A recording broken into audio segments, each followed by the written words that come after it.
ফিল্মি স্টাইলে যেভাবে তেলের দাম আটকালেন তারেক রহমান। দেশের বিভিন্ন ফিলিং স্টেশনে যখন তেলের জন্য হাহাকার শুরু হয়েছিল, সাধারণ মানুষের মধ্যেও তখন ছড়িয়ে পড়েছিল চরম উদ্বেগ ও আতঙ্ক। এমন পরিস্থিতিতে জ্বালানি তেলের দাম বাড়ানোর একটি প্রস্তাব আসে সরকারি উচ্চ পর্যায়ে। তবে শেষ মুহূর্তে সেই সিদ্ধান্ত আটকে দিয়ে স্বস্তির খবর দেন প্রধানমন্ত্রী তারেক রহমান। শনিবার প্রধানমন্ত্রীর কার্যালয়ে জ্বালানি পরিস্থিতি নিয়ে আয়োজিত এক উচ্চ পর্যায়ের বৈঠকে জ্বালানি মন্ত্রণালয়ের পক্ষ থেকে তেলের দাম বাড়ানোর প্রস্তাব তুলে ধরা হয়। বৈঠকে জ্বালানি মন্ত্রী ইকবাল হাসান মাহমুদ টুকু ও জ্বালানি উপমন্ত্রী অনিন্দ রহমান অমিত সহ সংশ্লিষ্ট কর্মকর্তারা উপস্থিত ছিলেন।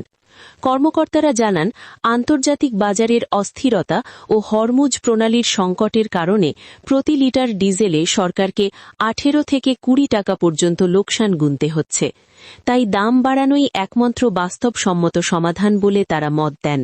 কিন্তু প্রধানমন্ত্রী তারেক রহমান সেই প্রস্তাব সরাসরি নাকচ করে দেন। তিনি স্পষ্ট জানিয়ে দেন, বর্তমান পরিস্থিতিতে জনগণের ওপর নতুন করে কোনো চাপ সৃষ্টি করা যাবে না।